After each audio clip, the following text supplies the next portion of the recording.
this is our job. We learn to understand what it is to be alive. So like a gardener really knows how to take care of a garden, and an actor really knows how to take care of bringing life, real life on stage. Hello, my name is Eline Perez, and you're listening to Are You an Artist? Today's episode is with David Furlong, who speaks about acting, bilingual theatre, and being inspired by society changes. So make yourself comfortable, maybe with a cup of tea, and let's get inspired by this fantastic episode with David.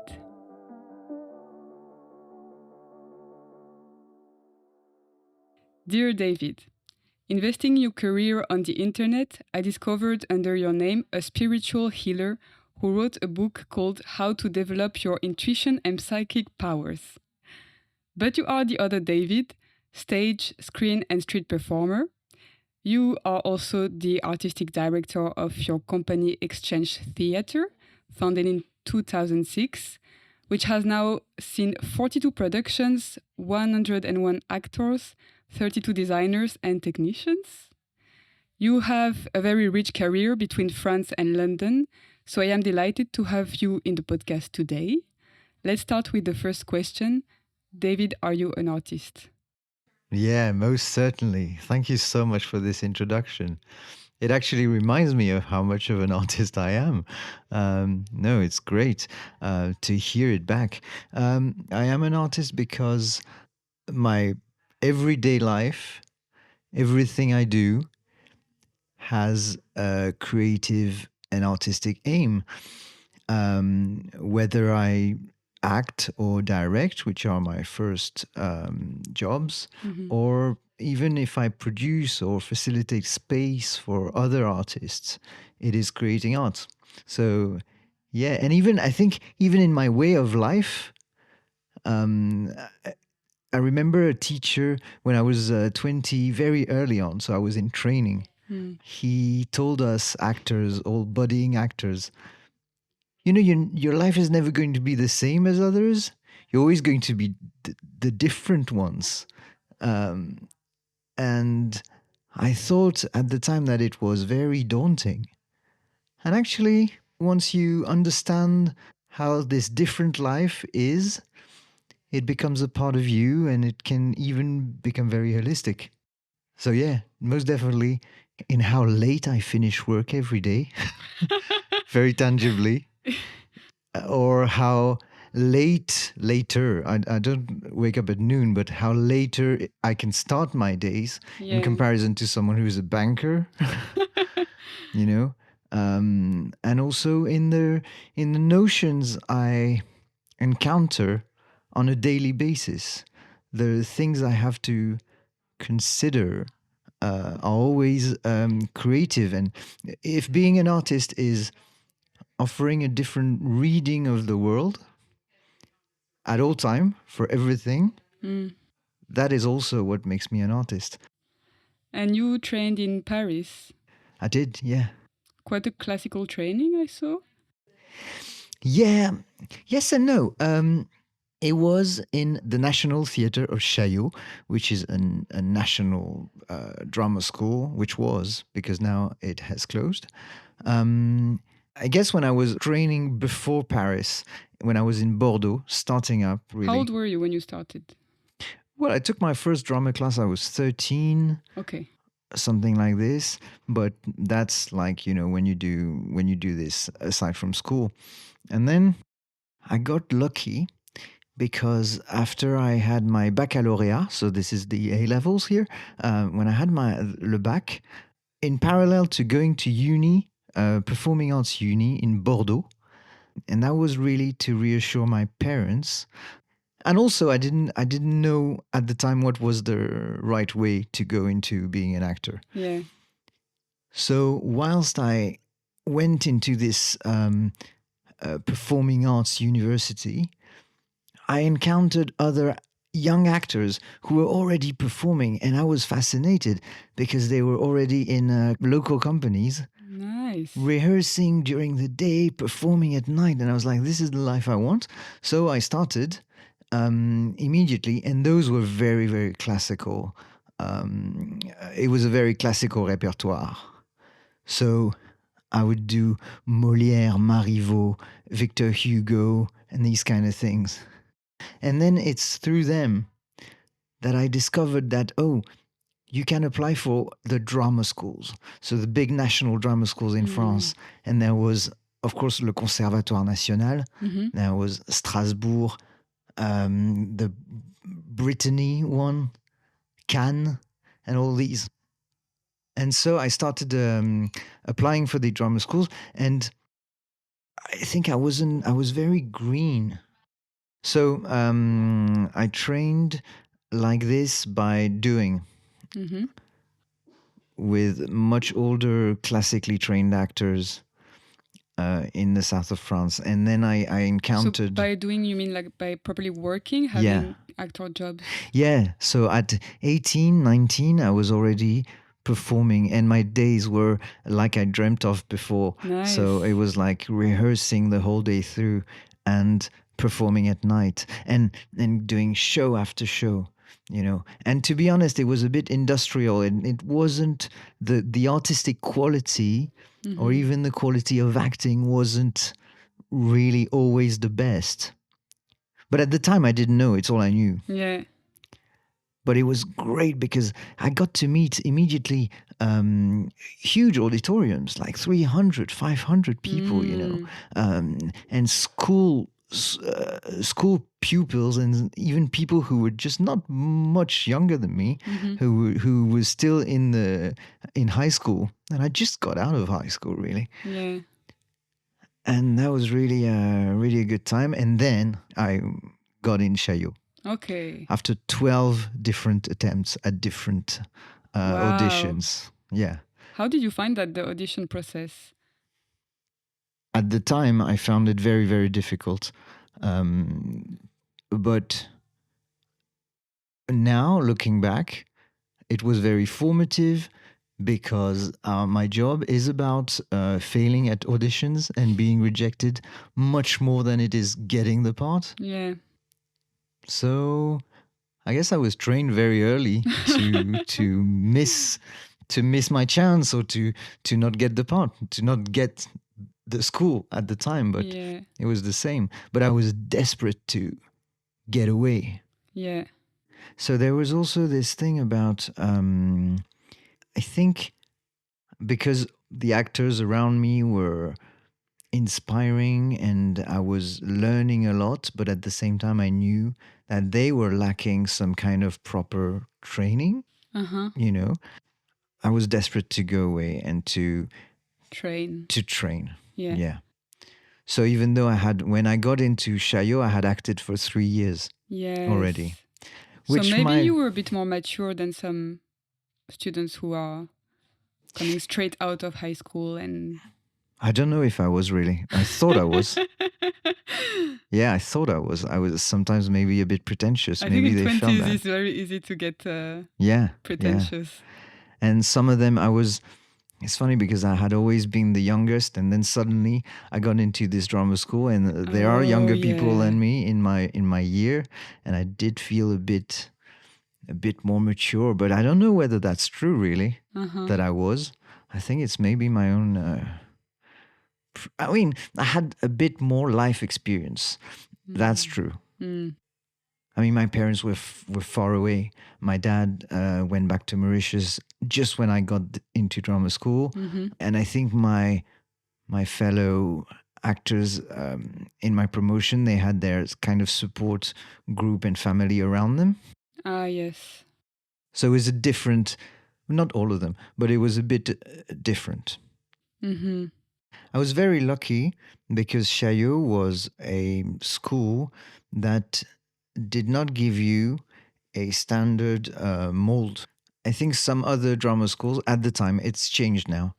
At the time, they were telling you, this is how you act, and this is what kind of employment you'll get. And in French, it's even called les emplois. So you'll be a servant, or you'll be a master, you'll be, and it's very classically... Oh, wow. So each person has one sort of character? Well, in the old days, yeah, very much so. It's like I heard it's difficult when you're gay to then play someone who is not gay, and that's why a lot of actors don't say it. Well, that's something else. That's assignation of an identity, and it forgets that we're actors and we can Change. We are like geckos. We can play anything. But at the same time, it's very interesting because today there are those debates about cultural appropriation. Yes. And that's also important not to do that. Yes. Yeah. Especially if it's done because of a lack of awareness. If it happens that, I don't know, you cast someone who has a particular ethnicity or sexuality and you're not aware that you're actually not being a representative for real in your casting, I think that's a problem. If you are aware, if you can say, yes, this is a choice. But this is a choice. This is what I'm doing, and I know what questions it asks. Then it's fine. Yeah. And then I saw that in the UK, you trended a vigorous non-Western methods, the actor and the target, which Jen I checked, and it's also a book. What is this? Well, it started when I was in Paris. So in Chaillot, there wasn't that. What I said about the standard at the time, it wasn't that. Okay. We had a really good educative team who would listen to who we were as individualities. So I think I was very lucky. It was the perfect school for me, although I failed all the others. But it was the perfect school for me because I think it was the only one who would not tell me, this is how you act. This is how performing is meant to be. Of course, they were technical, but at the same time, they were very empowering. So I remember that it's in Chaillot that for the first time in years, someone would say, okay, bring me Mauritian poetry. I was like, oh, that's great. Yeah. Bring me things from your own origins and your own inner world. And so I did. And at the same time, back then, so we're talking 25 years ago, the emerging, not even emerging, the big voices in theater were international artists, a lot of them based in London, who were exploring non-classical, non-traditional forms and bringing something new into theater. And I was like, oh yeah, that's great. And Declan Donnellan, who wrote the book The Actor and the Target, was one of them. Okay. He's an absolute master. And he's a director. He still is. And I remember reading this book and being fascinated by how much he made me understand that acting is not about you. It's really about your connection to first the other, so your partner, and all the external stimuli that you can get when you're acting. And I think many other people do say the same thing, but for me, this book was the trigger. And it made me probably less selfish, more interested in others. And even though it was a journey of self-discovery, it was actually discovering that I was not, I don't know if I'm ever going to do a stand-up or a solo. Maybe. I'm not ruling it out. Yeah. But I realized at this point that I loved collaborations and teams and that's my thing. Nice. And so The Actor and the Target was a big turning point intellectually. And then, I met someone who was in London and I moved to London. And it was both something personal and sentimental, but also really wanting to meet London theatre and theatres and the world of theatre here. And what I thought was going to be just like The Actor and the Target. Yeah. And it was to an extent. But actually, then I realized when I was here that those things that were coming out of the UK were actually very marginal. Uh-huh. And that actually traditional UK theatre was very traditional and classical and very rooted in very strict rules and very Codified, sort of. very way. codified. Yeah. And so, although I worked immediately, it was the opposite of what happened in Paris. It was always ethnic, or I was pigeonholed a bit in a certain type of roles. And did you have one favorite role that throughout your career you remember very vividly? Back then, or you mean overall? Overall. It's always very difficult. People ask this often, but it's very difficult because I think every role is part of the journey, developing your craft as an actor and also developing intellectually as a person. So there are stepping stones, but there's not one. Mm-hmm. That's really interesting. It reminds me of a dance teacher who told me every time she performs, it just feels like the next part of the performance she did before. So in the end, her life is like one big performance. Exactly. But then there is also much less pressure on each little one because it's just a part of the journey. Yeah. I even feel that I'm so much in the present. It's not like my personality. It's like I think that my job requires me so much to be in the present that I do that. And so if anybody asks me, what's your favorite part? I would always say, well, it's the one I'm doing now. Mm-hmm. It isn't really. Sometimes, no, Yeah. you get out of a project and you're like, oh, yeah, that was, let's move on to the next one. But then when you're in it, you put all your heart and soul. Sometimes it can be, I don't know, a more difficult one for different things. One is very technical. I don't know, you have a very movementy, dancey. I'm really not a dancer. And if there's a choreography, I'm like, wow, this is hard for me. And then sometimes it's something else. Like when I played, I'm very lucky because I played Macbeth, the part of Macbeth in the Scottish play. And I remember that this part is the story of a man who goes so deep into his own evil and his own self-hatred that to do it well, and I think I did it fairly well, but you need to go there. You need to go into these feelings and, experience them, kind Isn't of. it a bit too much sometimes, depending on where you are in life? And I think some people think that, but for me, it remains a job and it's sometimes technical. Even emotions is technical, you know? Okay. I mean, of course, it plays with your sensibility and sensitive chords, of course. And you probably need to be quite mentally balanced to manage that, to navigate that. And I understand that it can be hard, and I see stories, and generally the one that do the big headlines about actors going mental. I don't feel that it's such a risk, and I think mostly actors are balanced in a way.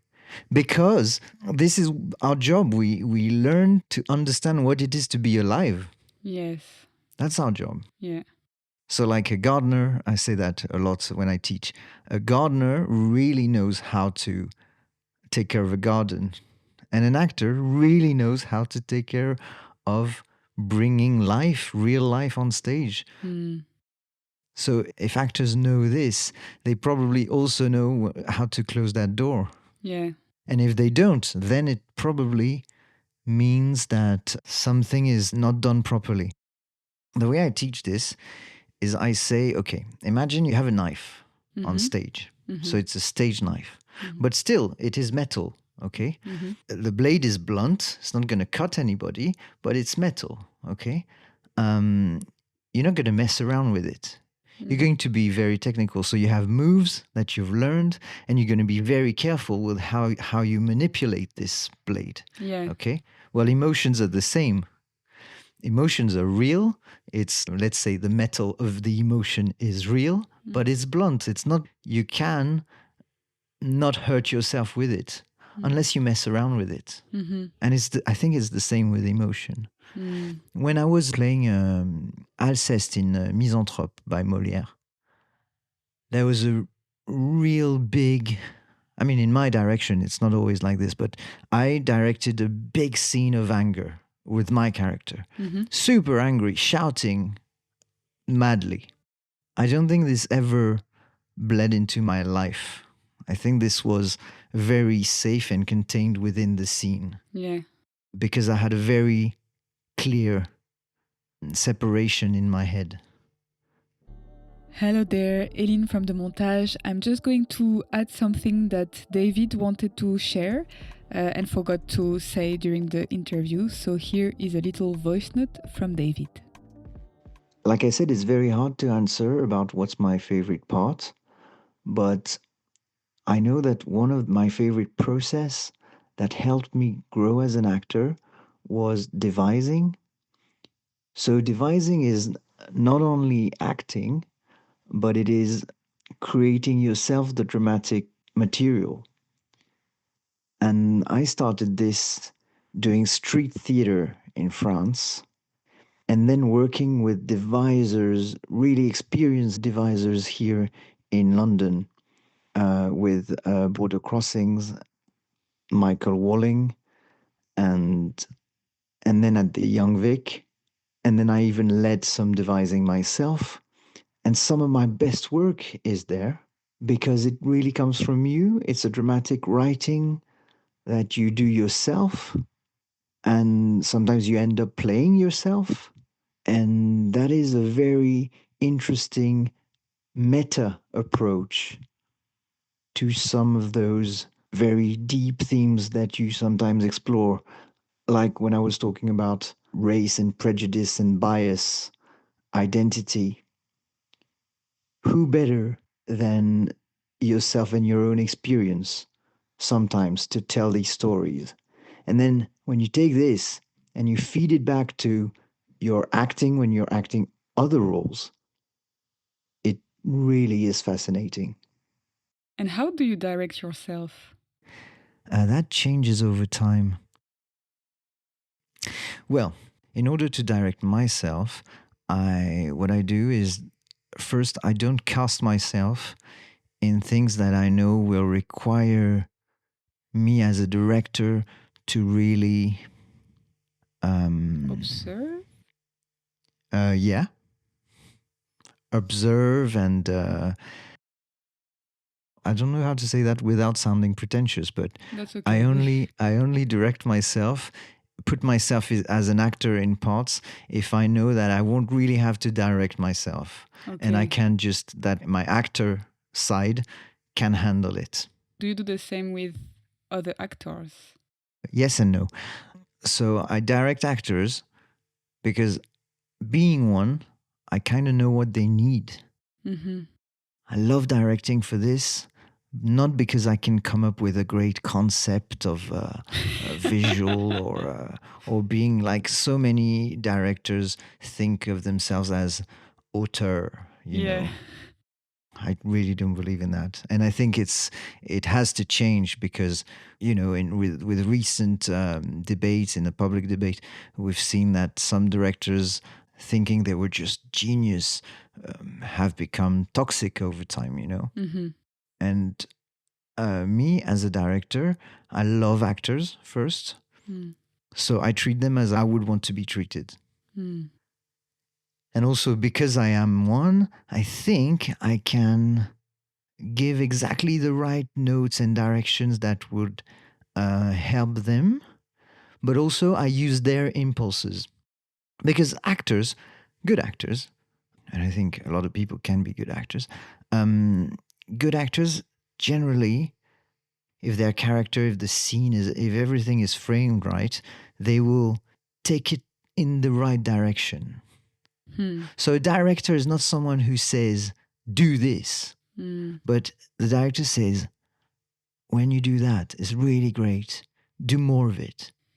Or, you know what? don't oversell this. This is great. I know what's happening inside of you, but just take it back a notch so that there's a bit more mystery for the audience. Yeah, that's the way I love to direct. I think it's about listening.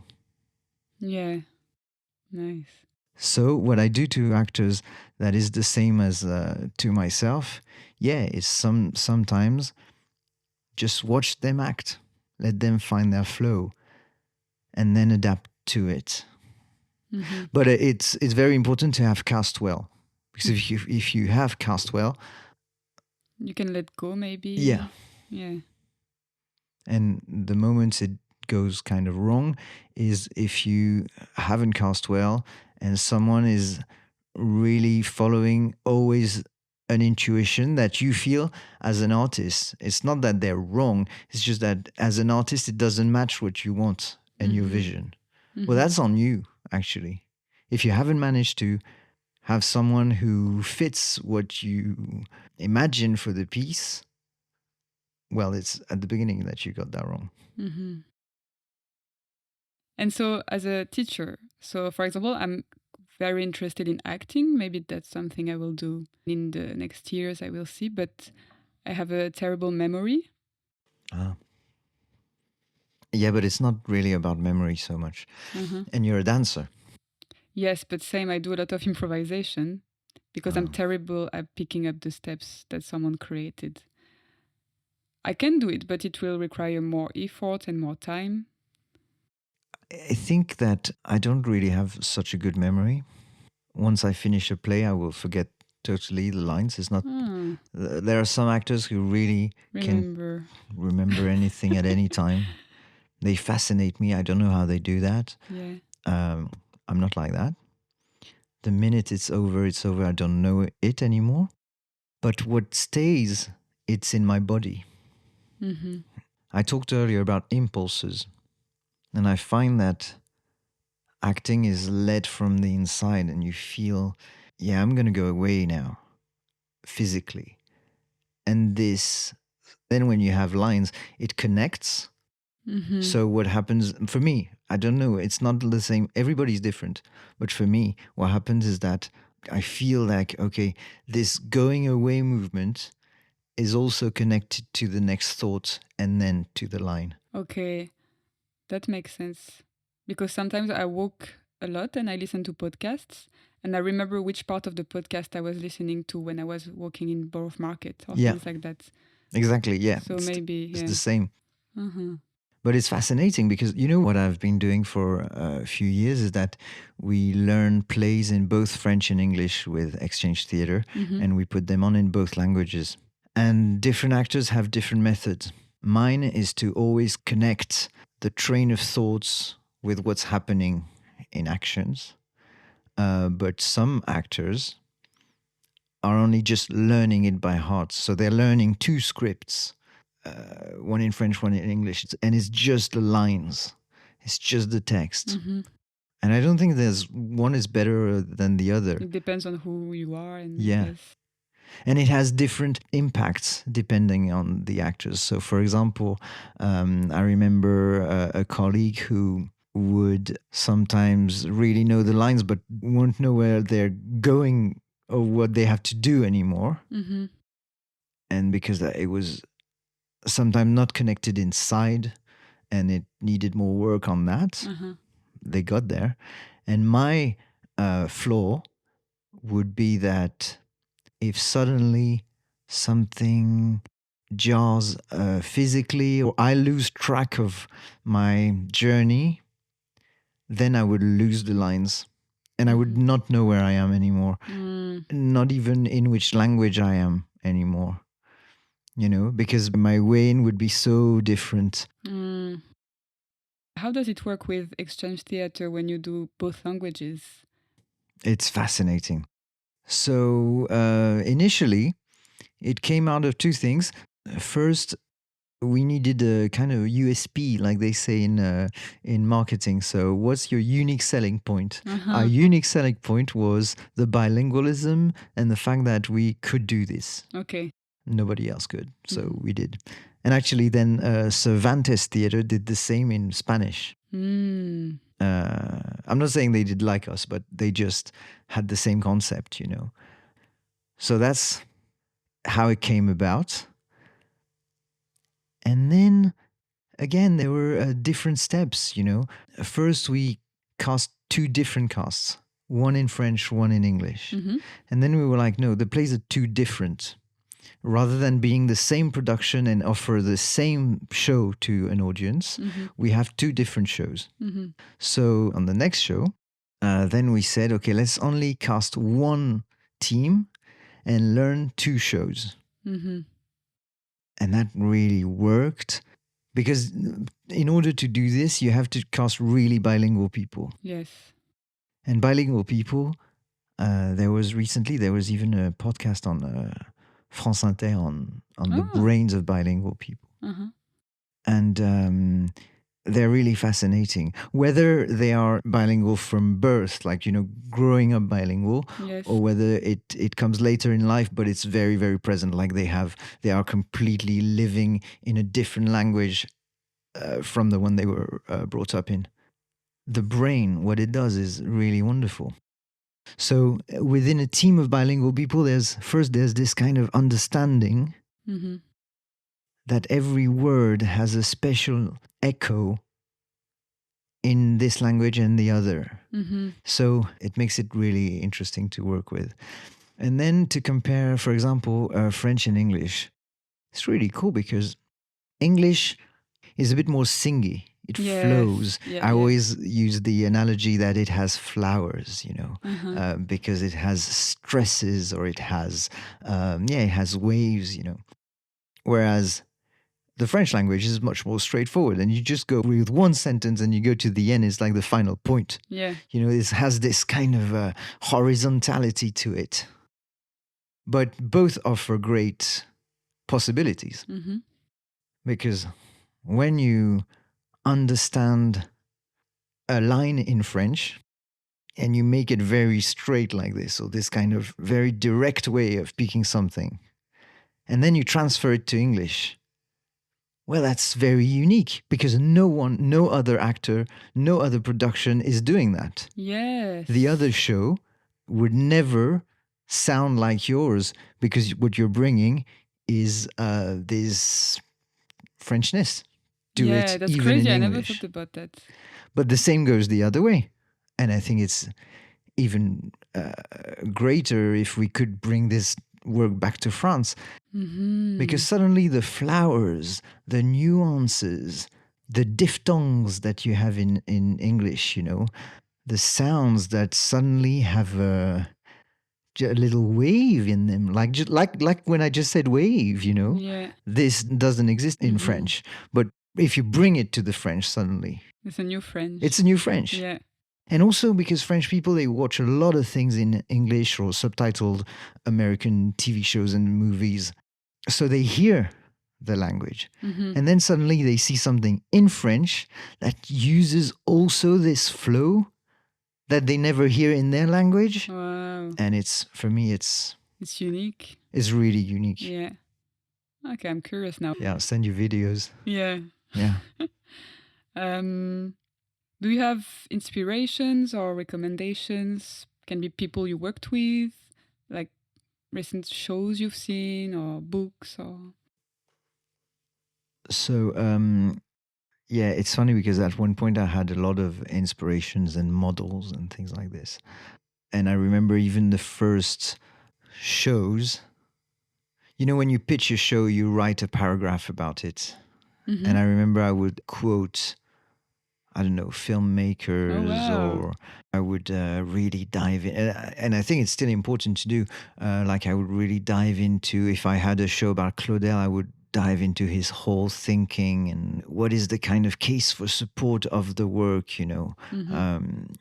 And I still do this when I work on something, but on a more broader level, what inspires me at the moment, since COVID and since Black Lives Matter, are more the society changes that are happening.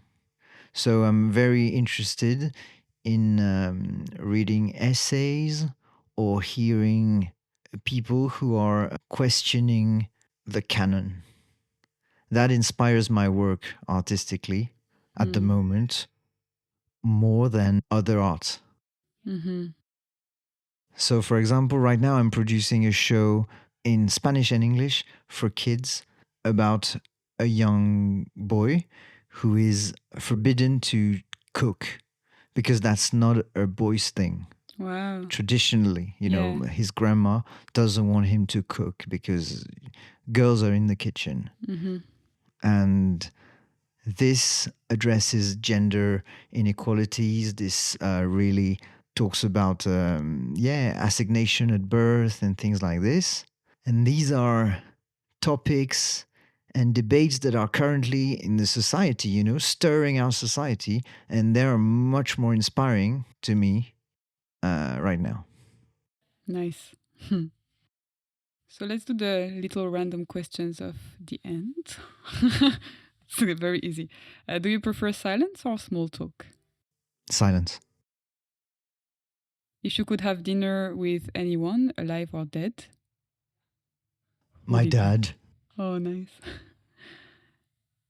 Do you like to go to the supermarket? Oh, no, not really. Do you know why? No, I don't know why. I think it's something that now I kind of do because you have to, of course, you have to shop, and bring food to the table. So I do it very efficiently, and it's not, yeah. But it's not like I don't dislike it, but I remember at one point in life really not liking going to shop. I remember that. It's an interesting question. Why do you ask it? I think it's fascinating how people shop. You know, do you make a list before? Do you always buy the same things? Do you like it or do you not like it, and why? It's very It's really interesting. It's interesting. very interesting. Yeah. Yeah, I would need to think on that. But it's funny. I remember not liking it, and it was certainly addressing also something for me. Maybe my lack of wealth, or I don't know. And now I don't dislike it that much. So maybe because Maybe I one just day can't you will afford it. adore it. Maybe one day I'll adore it. Yeah. I mean, like I appreciate much more shopping, but not supermarkets. I'm talking. When you go shopping for clothes and things like this. Since I'm a dad. Ah. Yeah, the Uh-huh. pleasure of this is back. Okay. Yeah. If you could live a parallel life, so you still have your life, but you have another one, what would you do? Oh wow, that's a great question. A parallel life. I still have mine. Oh, if I could, there's not enough time in the world, but if I could, I would also be a writer and have a very productive life of just putting down on paper every thought and stories, everything I could. It would be great. And I don't like, it's funny because I used to have like notebooks and things, and I don't anymore. I'm such a practical person, Uh-huh. doing always. In the present, yeah, very. Yeah, kind of. Yeah. Yeah. And do you have anything new you would like to learn to do? I think my biggest regret is that I'm no musician.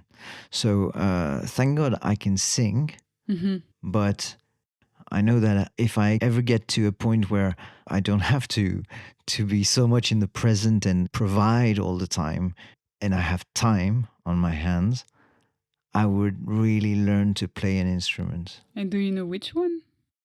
Yeah, I think guitar. Uh-huh. I'm learning the guitar. You are? I started in March. Oh, wonderful. I have an application, so I practice every day. And Wow. it's very slow, takes a lot of time, but I like the And it process. works? Yeah, definitely. It's an application on your phone. Yeah, it's called Yousician. Okay. And so, it teaches you slowly and it can record. So it knows when you are not doing Ah, that's great. Good note, but yeah. Yeah, I'd love to do this. I think, and also I have this thing about not starting things. Yeah, I don't start enough things Mm-hmm. because I feel it's a bit late in life, which is Yeah. stupid, and I Yeah. know it is. Yeah. But also, I think it's because the reality is I don't really have the time. Yeah. And once I will have it, I will go, oh yeah, now allocate that to this. Okay. Nice. Well, that's it. Ah, thank you so So much. much. That was brilliant.